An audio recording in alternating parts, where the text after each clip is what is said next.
Hello विद्यार्थी मित्रों, हूँ प्रतीक पटेल। चैप्टर 1 नेक्स्ट लेक्चर में तमारू बधाનું स्वागत है। चैप्टर ने आगळ वधारीए तो गया लेक्चर में आपणे समान विद्युत क्षेत्र में डायपोल ने मूकता तेना उपर केटलुं टॉर्क उत्पन्न थाय छे एना विषे चर्चा करी हती। हवे आपणे विद्युत भारनुं वितरण जोवाना छीए कि विद्युत भारनुं वितरण केवी रीते थई शके। तमारी पासे वाहक पदार्थ होय एमां वाहक तार होई शके, कोई चोसलुं होई शके, कोई अनियमित आकारनो कोई पदार्थ होई शके। एमां ज्यारे तमारे विद्युत भारनुं वितरण करवानुं छे त्यारे ए विद्युत भारनुं वितरण तमे कई रीते करी शको ए हवे आपणे समजवानुं छे। तो अहींया तमने टॉपिक देखाय छे सतत विद्युत भार वितरण। हवे जोवा जईए तो विद्युत भारनुं वितरण आपणे बे रीते करी शकीए छीए, एक छे सतत रीते अने एक छे असतत रीते। सतत रीते विद्युत भारनुं वितरण एटले शुं? तो कि ज्यारे कोई पदार्थ पर कि कोई अन्य आकारना वाहक पर ज्यारे आपणे कोई विद्युत भारने गोठवीए त्यारे आपणे पहेलो विद्युत भार मूकीए, पछी तरत ज एना संपर्कमां बीजो विद्युत भार मूकीए, एना संपर्कमां तीजो विद्युत भार मूकीए अने आम घणा बधा विद्युत भारोनी जो हारमाळा सर्जवामां आवे के जे विद्युत भार क्यांयथी तूटक नथी एवा विद्युत भारना वितरणने आपणे सतत विद्युत भार वितरण कहीए छीए। परंतु क्यांक विद्युत भार मूकवामां आवे पछी थोड़ी जग्या रही जाए, बीजो विद्युत भार मूकवामां आवे पछी थोड़ी जग्या रही जाए, तीजो विद्युत भार मूकवामां आवे। आ रीते जो तमे तूटक रीते विद्युत भारनुं वितरण करो छो तो तेने असतत विद्युत भारनुं वितरण कहे छे। आपणे धोरण 12 ना चैप्टर 1 मां सतत विद्युत भार वितरण विषे ज भणवानुं छे। तो अहींया आपणे सौ प्रथम आपણા ટેક્સ્ટબુકમાં આટલું ડિટેલમાં આપેલું નથી। એનસીઈઆરટીની ટેક્સ્ટબુક તમે જોશો તો આ લેક્ચર ઉપરથી તમને ખબર પડશે કે આપણી ટેક્સ્ટબુકમાં કેટલી માહિતી આપી છે અને આ લેક્ચર દ્વારા તમને કેટલી માહિતી વધારે મળશે। એટલે આ લેક્ચરને એન્ડ સુધી જોજો। ખાસ આ લેક્ચરને સ્પેશિયલી ટેક્સ્ટબુક કરતાં પણ વધારે ડિટેલ સાથે મેં બનાવ્યો છે। તો વિદ્યાર્થી મિત્રો શરૂ કરીએ સતત વિદ્યુત ભાર વિતરણ। અને સતત વિદ્યુત ભાર વિતરણમાં તમે ત્રણ રીતે વિદ્યુત ભારનું વિતરણ કરી શકો છો। એ ત્રણ રીતે થતા વિદ્યુત ભારના વિતરણમાં પહેલું વિદ્યુત ભારનું વિતરણ છે રેખીય વિદ્યુત ભારનું વિતરણ। હવે રેખીય વિદ્યુત ભારનું વિતરણ એટલે શું? તો અહીંયા આકૃતિમાં તમે જુઓ છો કે આકૃતિમાં આપણે કોઈ એક તાર લીધો છે અથવા તો કોઈ એક રેખા લીધેલી છે। એ તાર જે આપણે લીધો છે એ તાર ઉપર મેં વિદ્યુત ભારનું વિતરણ કર્યું છે। આ જે તમને બ્લેક કલરના ડોટ્સ દેખાય છે એ વિદ્યુત ભારનું વિતરણ છે। આવું આખા સમગ્ર તાર ઉપર કરેલું હોય એમાંથી આપણે કોઈ ખૂણો નાનો સૂક્ષ્મ ખંડ લઈ લઈએ, રેખાખંડ। ધારો કે અહીંયા મેં ડીએલ જેટલો સૂક્ષ્મ ખંડ લીધો છે, એવો ડીએલ જેટલો સૂક્ષ્મ ખંડ અહીંયા પણ લીધો છે। આવા ઘણા બધા સૂક્ષ્મ ખંડ તમને મળી શકે। એટલે કે આ ડેલ્ટા એલ અથવા તો ડીએલ જેટલા સૂક્ષ્મ ખંડમાં રહેલો જો વિદ્યુત ભાર ડી ક્યુ અથવા તો ડેલ્ટા ક્યુ જેટલો હોય તો એકમ લંબાઈ દીઠ રહેલા વિદ્યુત ભારને તે વિદ્યુત ભારની રેખીય ઘનતા કહે છે।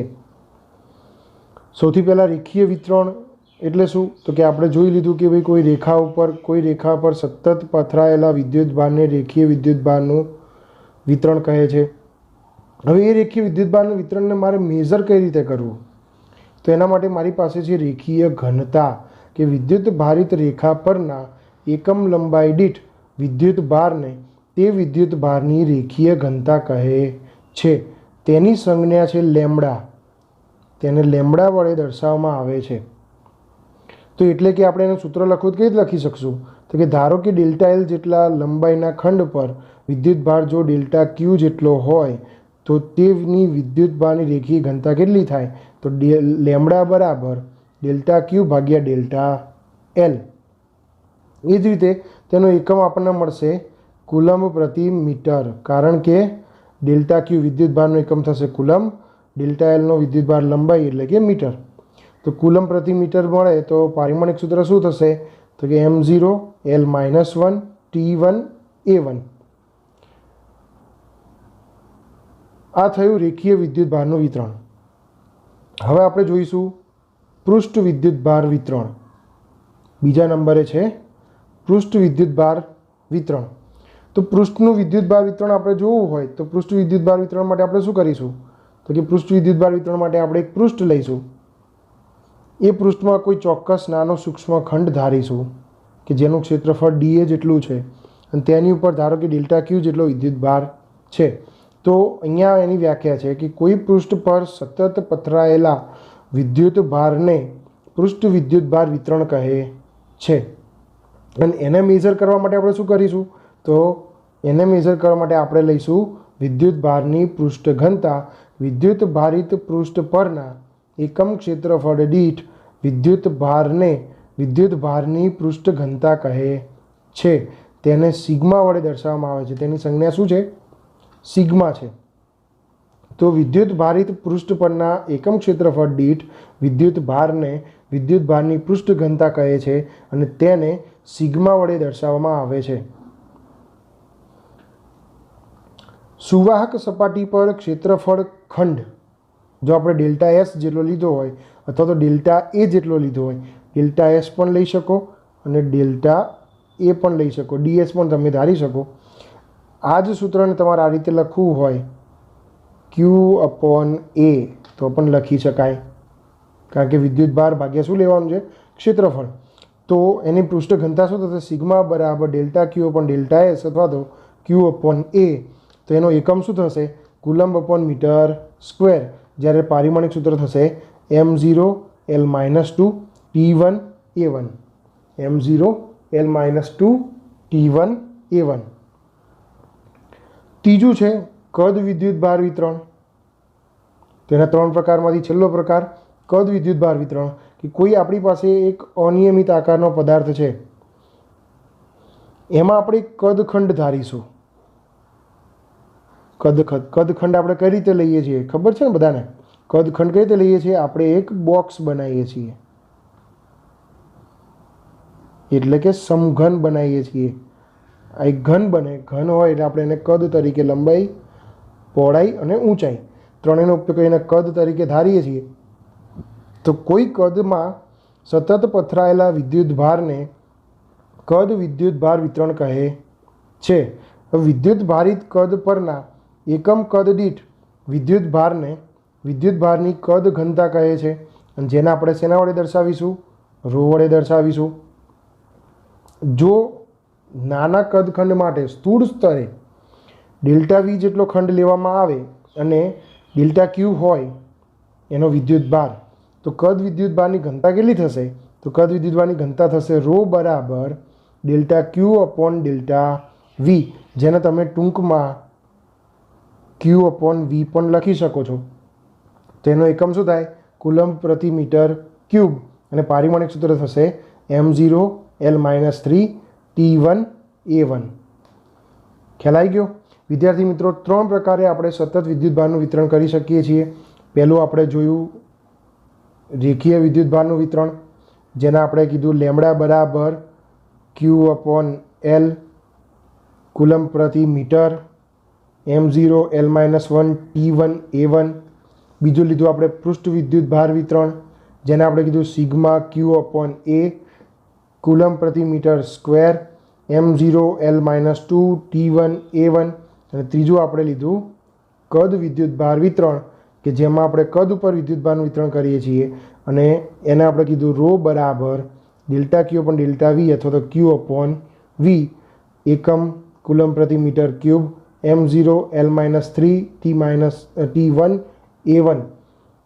હવે તમે એક વસ્તુ વિચારો કે આપણે ભૌતિક વિજ્ઞાનમાં હંમેશને માટે જ્યારે પણ આપણે ગણતરી કરીશું, જ્યારે આપણે એક્ઝામ્પલ પણ ગણીશું, જ્યારે કોઈ આપણે થિયરી પણ સાબિત કરતા હોઈશું, ત્યારે ખાસ વસ્તુ ધ્યાનમાં એ રાખવાની છે કે ભૌતિક વિજ્ઞાનમાં આપણે સૌ પ્રથમ કદી કોઈ આખા રેખાખંડ ઉપર કે કોઈ આખા પૃષ્ઠ ઉપર કે કોઈ આખા કદ ઉપર આપણે કઈ જ ભૌતિક રાશિ શોધતા નથી, પરંતુ સૌ પ્રથમ આપણે કોઈ સૂક્ષ્મ રેખાખંડ લઈશું અથવા કોઈ સૂક્ષ્મ પૃષ્ઠખંડ લઈશું અથવા તો કોઈ સૂક્ષ્મ કદખંડ લઈશું અને તેનું જે પણ આપણને ભૌતિક રાશિ મળે, જેમ કે બળ છે, વિદ્યુત ક્ષેત્ર છે, વિદ્યુત ફ્લક્સ છે, જે પણ આપણને કંઈ મળે એ સૂક્ષ્મ ભાગનું શોધ્યા પછી એને આપણે કુલ કદ અથવા કુલ લંબાઈ અથવા કુલ ક્ષેત્રફળ માટે શોધીશું. એટલે સૌથી પહેલાં સૂક્ષ્મ સ્તરે આપણે એને શીખીએ છીએ, જાણીએ છીએ અને પછી તેને આપણે આગળ લઈએ છીએ. અહીંયા એક નોંધવા જેવી બાબત એ છે કે વિદ્યુત ભારના સતત વિતરણનો ખ્યાલ, આ તમે નોટ ડાઉન કરવું હોય તો કરી રાખજો કે વિદ્યુત ભારના સતત વિતરણનો ખ્યાલ યંત્રશાસ્ત્ર એટલે કે જે આપણે અત્યારે ભણી રહ્યા છીએ ભૌતિક વિજ્ઞાનની શાખા, એ યંત્રશાસ્ત્રમાં આપણે દળના સતત વિતરણના લીધે જે ખ્યાલ લઈએ છીએ આપણે, એટલે કે જ્યારે પ્રવાહીની ઘનતા હોય અને ત્યારે આપણે શું કરીએ છીએ, સ્થૂળ ઘનતાની વાત કરીએ છીએ. જ્યારે આપણે સતત પ્રવાહી તરીકે ગણીએ છીએ ત્યારે અલગ અલગ આણ્વીય બંધારણને અવગણી નાખીએ છીએ. એટલે આપણે જ્યારે પણ પ્રવાહીનું અવલોકન કરતા હોઈએ, એની ઘનતા માપતા હોઈએ ત્યારે એનું બંધારણીય સ્ટ્રક્ચર કેવું છે એને આપણે અવગણીએ છીએ કે એના કણો પરમાણુ કઈ રીતે ગોઠવેલા છે. જ્યારે આપણે કોઈ પદાર્થની પૃષ્ઠ વિશે વાત કરતા હોઈશું તો પૃષ્ઠને આપણે ધ્યાનમાં લઈએ છીએ, પૃષ્ઠ ઘનતાને ધ્યાનમાં લઈએ છીએ, એના આપણે અલગ અલગ પરમાણુ કે અણુની ગોઠવણીને આપણે અવગણીએ છીએ. તો હવે રેખીય વિદ્યુતભાર વિતરણ દ્વારા આપણને વિદ્યુત ક્ષેત્ર કઈ રીતે મળે, પૃષ્ઠ વિદ્યુતભાર વિતરણ દ્વારા અને કદ વિદ્યુતભાર વિતરણ દ્વારા આપણને વિદ્યુત ક્ષેત્ર કઈ રીતે મળશે એની આપણે એક નાનકડી થિયરી જોઈશું. તો કે સૌ પ્રથમ આપણી પાસે એક થિયરી છે,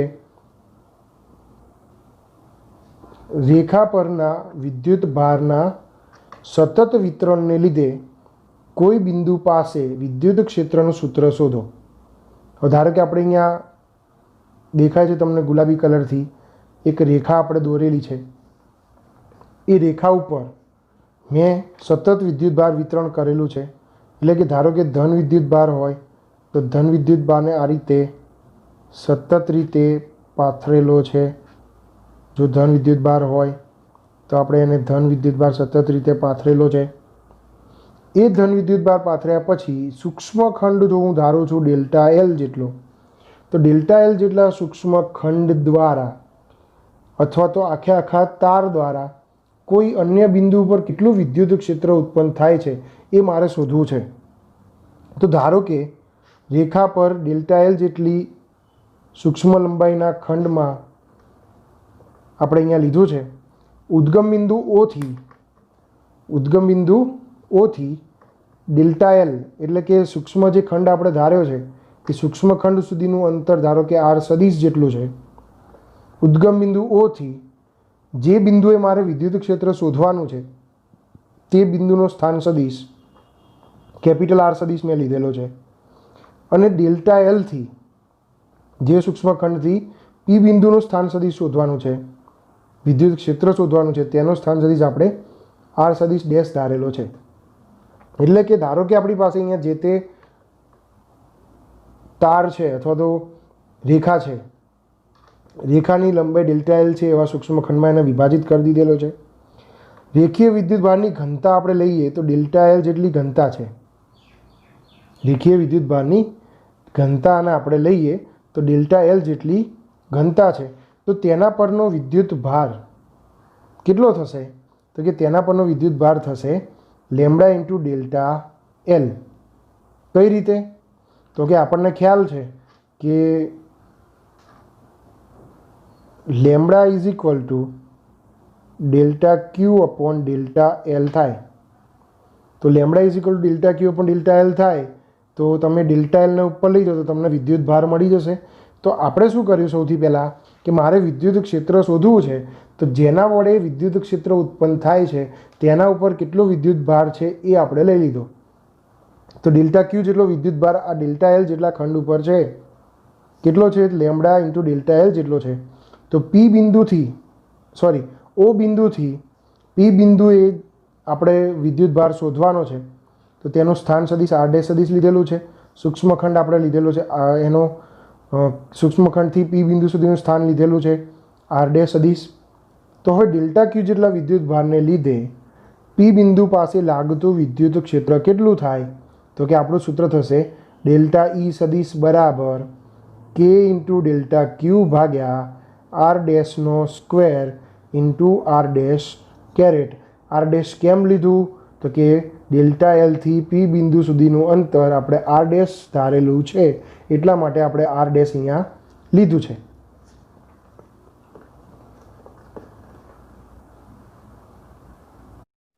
તો ડેલ્ટા ઈ સદીશ જે આપણને મળે છે એનું સૂત્ર શું થશે? તો કે આપણે જે ડેલ્ટા ક્યુ હતો એ ડેલ્ટા ક્યુની જગ્યાએ એની કિંમત મૂકી દઈએ તો આપણી પાસે જે સૂત્ર હતું, કયું સૂત્ર હતું આપણી પાસે? તો કે આપણી પાસે સૂત્ર હતું આ રહ્યું, ડેલ્ટા ઈ સદીશ બરાબર k delta Q upon R ડેશનો square into R dash caret. આમાં ડેલ્ટા ક્યુની જગ્યાએ આપણે આ કિંમત મૂકી દઈએ તો આપણી પાસે સૂત્ર આવશે આ રહ્યું કે ડેલ્ટા ઈ સદીશ બરાબર k lambda delta L upon R ડેશનો square into R dash caret. મારે હવે શું કરવું છે? તો કે ડેલ્ટા ઈ જે છે, આ ડેલ્ટા ઈ છે કોના વડે છે? તો કે ડેલ્ટા એલ જેટલા સૂક્ષ્મ ખંડ વડે ઉત્પન્ન થતું વિદ્યુત ક્ષેત્ર છે. પરંતુ મારે હવે આખા વિદ્યુત તાર અથવા તો આખા રેખા વડે પી બિંદુ પર કેટલું ઉત્પન્ન થાય છે એ લેવું છે મારે. તો શું કરીશ? તો સંકલન કરીશ. બધા આવા જેટલા પણ આ આકૃતિમાં આપણે જોઈ શકીએ છીએ, આવા જેટલા પણ ડેલ્ટા એલ જેટલા સૂક્ષ્મ ખંડ હશે, બધા સૂક્ષ્મ ખંડથી આખો તાર બને છે.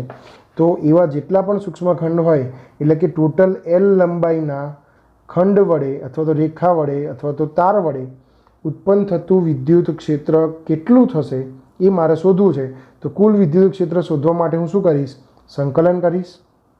જ્યારે હું સંકલન કરું ત્યારે બધી ભૌતિક રાશિ કેવી હોય? તો તત્કાલીન સ્વરૂપમાં હોય. તત્કાલીન સ્વરૂપમાં હોય એટલે આપણે શું કરીશું? ડેલ્ટા એલની જગ્યાએ ડીએલ લખીશું. તો આપણી પાસે સૂત્ર આવશે વિદ્યુત ક્ષેત્રનું ઈ સદીશ બરાબર integration L k lambda dl upon R ડેશનો સ્ક્વેર આર ડેશ કેરેટ. આ તમારું આ ખંડ દ્વારા પી બિંદુએ ઉત્પન્ન થતું વિદ્યુત ક્ષેત્રનું સૂત્ર મળ્યું.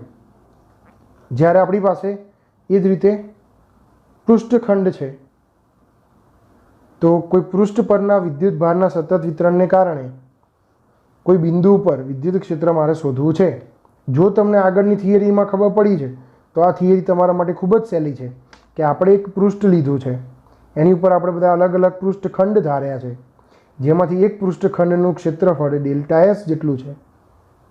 તો ઉદ્ગમ બિંદુથી ડેલ્ટા એસ જેટલા ખંડ માટે આર ડેશ સદીશ, ઉદ્ગમ બિંદુથી ડેલ્ટા પી જે બિંદુએ કેપિટલ આર સદીશ અને ડેલ્ટા એસથી પી બિંદુએ આર ડેશ સદીશ, આ ત્રણ આપણે લીધા છે.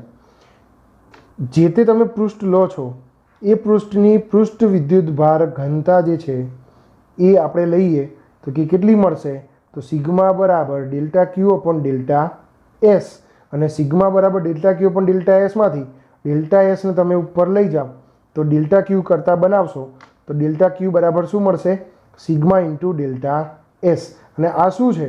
તો કે આ સૂક્ષ્મ ખંડમાં રહેલો સૂક્ષ્મ વિદ્યુત ભાર છે. તો સૂક્ષ્મ ખંડમાં રહેલો સૂક્ષ્મ વિદ્યુત ભાર તમે લો છો તો એ સૂક્ષ્મ વિદ્યુત ભાર જે આપણને મળે છે એ વિદ્યુત ભાર દ્વારા પી બિંદુએ ઉત્પન્ન થતું વિદ્યુત ક્ષેત્ર કેટલું થશે? તો કે એનું સૂત્ર થશે ડેલ્ટા ઈ સદીશ બરાબર k into delta Q upon R ડેશનો square into R dash caret. હવે આમાં હું ડેલ્ટા ક્યુનું સૂત્ર છે sigma upon into delta S, તો આની અંદર મૂકી દઉં. તો સિગ્મા ઇન્ટુ ડેલ્ટા એસ આપણે આની અંદર મૂકી દઈએ તો આર ડેશનો square into R dash caret. ફરી જો મારે આખા પૃષ્ઠ વડે લેવું છે તો આખા પૃષ્ઠ વડે લેવું હોય તો શું કરીશું? તો કે ડેલ્ટા એસ દ્વારા ઉત્પન્ન થતું વિદ્યુત ક્ષેત્ર જે છે એના વડે આપણે પહેલાં શોધ્યું તો એના જગ્યાએ આપણે શું કરીશું? કુલ ક્ષેત્રફળ લઈશું. અને કુલ ક્ષેત્રફળ નક્કી કરવા માટે મારે શું કરવું પડશે? તો સૂક્ષ્મખંડ ડીએસ લેવો પડશે. અને સૂક્ષ્મખંડ ડીએસ લઈને એનું શું કરવું પડશે? મારે સંકલન કરવું પડશે એસ ઉપર, એટલે કે સરફેસ ઉપર, પૂરેપૂરા પૃષ્ઠ ઉપર. તો ઈ સદીશ બરાબર integration S k sigma dS upon R ડેશનો square into R dash caret. અને છેલ્લું ત્રીજું કદ પર થયેલ સતત વિતરણ માટે, એટલે કે કોઈ ચોક્કસ કદ આપણે લઈએ, એ કદ પર સતત વિતરિત કરેલો જો કોઈ વિદ્યુત ભાર હોય તો કોઈ પણ બિંદુ પર ઉદ્ભવતા વિદ્યુત ક્ષેત્રનું સૂત્ર મારે શોધવાનું છે. તો ફરીથી અહીંયા શું કર્યું, કોઈ એક કદ લઈ લીધું, એની અંદર આપણે કોઈ કદ ખંડ લઈ લીધો. એ કદ ખંડ લઈ ત્યાંથી મારે શું કરવું છે કે આ સૂક્ષ્મ ડીવી જેટલો ખંડ છે, આ કોઈ ઘન છે, આના દ્વારા ડીવી જેટલો ખંડ છે, કદ ખંડ છે, એના દ્વારા પી બિંદુ પર કેટલું વિદ્યુત ક્ષેત્ર ઉત્પન્ન થાય છે એ મારે શોધવું છે. જેમ આગળ કર્યું એ જ પ્રમાણે કે ભાઈ અહીંયા આપણે સતત વિદ્યુતભાર વિતરણ છે, એની ઘનતા ધારો કે ρ જેટલી છે, તેને ડેલ્ટા વી જેટલા સૂક્ષ્મ કદ ખંડમાં વિભાજિત કરેલ છે. હવે આપણે શું કરવું છે, પહેલાં તો વિદ્યુત ભાર નક્કી કરવો છે. તો વિદ્યુત ભાર કેટલો હશે તો એની ઘનતા ઉપરથી ખબર પડશે, તો કે એની કદ ઘનતા ρ બરાબર delta Q upon delta V છે. ડેલ્ટા વીને ઉપર લઈ જાઓ તો ડેલ્ટા ક્યુ બરાબર ρ ઇન્ટુ ડેલ્ટા વી થશે. હવે પી બિંદુનું સ્થાન ઉદ્ગમ બિંદુથી આર ડેશ સદિશ જેટલું છે, તો ડેલ્ટા ક્યુ બરાબર ρ ડેલ્ટા વી વિદ્યુત ભારને લીધે પી બિંદુ પરનું વિદ્યુત ક્ષેત્ર કેટલું થાય, તો કે પી બિંદુ પરનું વિદ્યુત ક્ષેત્ર થશે ડેલ્ટા ઈ સદિશ બરાબર k into ρ delta V upon R ડેશનો square into R dash caret. Delta V tends to 0 આપણે સંકલન લઈ લઈશું, તો એની અંદર આપણે શું મૂકી શકીશું, તો કે ડીવી લેતા અને શું કરવાનું છે, સંકલન કરવાનું છે. તો કુલ કદ ઉપર સંકલન કરીશું તો ઈ સદિશ બરાબર integration k ρ dV upon R ડેશનો square into R dash caret. તો આ પણ તમને મળી ગયું સમગ્ર કદના લીધે ઉત્પન્ન થતું વિદ્યુત ક્ષેત્ર. વિદ્યાર્થી મિત્રો ખાસ યાદ રાખજો, આ તમારા ટેક્સ્ટબુકમાં નથી આપેલું, આને તમારે ખાસ કરીને નોટ ડાઉન કરવાનું છે અને યાદ પણ રાખવાનું છે. JEE અને નીટના બેઝ માટે પણ આ બહુ જરૂરી છે. આમાં હું એક નવો કોન્સેપ્ટ તમને ભણાવવા જઈ રહ્યો છું કે આપણે આ રેખીય વિદ્યુતભાર વિતરણ તો જોયું, પી બિંદુ પણ જોયું.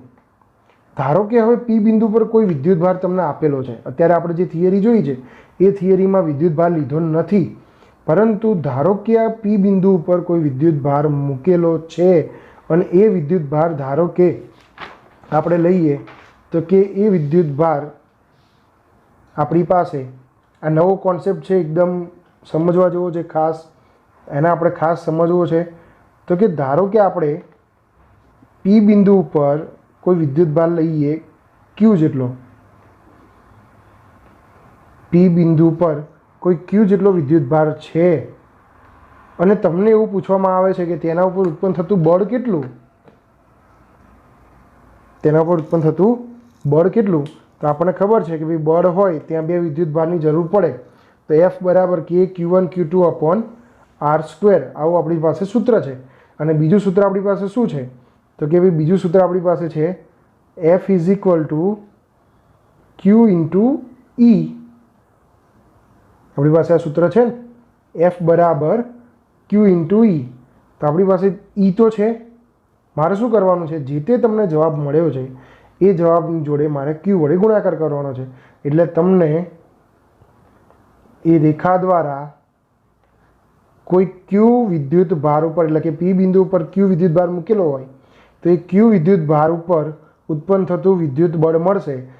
કે છે એ અચળ છે, એનું બહાર લઈ લઉં, લેમડાને બહાર લેવાની જરૂર નથી, આ કેને આપણે બહાર લઈ લઈએ, k integration L Q into lambda dl upon R ડેશનો square into R dash caret. આ તમારું શું થશે, તો કે કોઈ રેખાખંડ દ્વારા અથવા તો કોઈ લંબાઈના તાર દ્વારા ઉત્પન્ન થતું બળ. એ જ રીતે કોઈ પૃષ્ઠ છે, પૃષ્ઠ પાસે પી બિંદુ ઉપર કોઈ તમને વિદ્યુત ભાર આપેલો છે, તે વિદ્યુત ભાર ઉપર ઉત્પન્ન થતું બળ કેટલું થશે, તો અહીંયા પણ તમે બળ શોધી શકો છો. તો એ બળ કેટલું થશે, Q વડે ગુણવાના છે. તો F બરાબર કે બહાર લઈ લઈએ, ઇન્ટિગ્રેશન આખા સરફેસ ઉપર Q into sigma ds upon R ડેશનો square into R dash caret. અને એ જ રીતે કદખંડ માટે પણ એ જ થશે કે ભાઈ એફ સદીશ બરાબર કે ઇન્ટિગ્રેશન કુલ કદ Q rho dV upon R ડેશનો square into R dash caret. તો વિદ્યાર્થી મિત્રો, આજે જે આપણે શીખવાનું હતું બહુ ઇમ્પોર્ટન્ટ લેક્ચર હતો આપણો. આ વિડીયો તમે એન્ડ સુધી જોયો હોય તો તમને ખાસ ખબર પડી જશે કે સતત વિદ્યુતભાર વિતરણના કારણે કેટલું વિદ્યુત ક્ષેત્ર મળે છે, કેટલું બળ ઉત્પન્ન થાય છે અને કઈ રીતે એનું વિતરણ કરી શકાય છે. ટેક્સ્ટબુકમાં ડિટેલમાં નથી એટલે ખાસ આને નોટ ડાઉન કરજો. આવતા લેક્ચરથી આપણે ફરી નવું ટૉપિક, ઇમ્પોર્ટન્ટ ટૉપિક ગોસનો નિયમ ભણવાની છીએ. એટલે આવતા લેક્ચરમાં આપણે મળીશું. રેગ્યુલર તૈયારી કરજો, મહેનત કરજો. ખાસ કરીને તમે અને તમારા મિત્રો દ્વારા આ યુટ્યુબ ચેનલ, મારો વિડીયો જે છે એ મારો વિડીયો જોવા માટે બધાને સેન્ડ કરજો. અને ફૂલ વિડીયો, આખો વિડીયો જોશો તો તમને વધારે માહિતી મળશે. એટલે આખો વિડીયો જોવા માટે પણ તમે એમને ખાસ કહેજો, સબસ્ક્રાઈબ કરજો. આવતા લેક્ચરમાં આપણે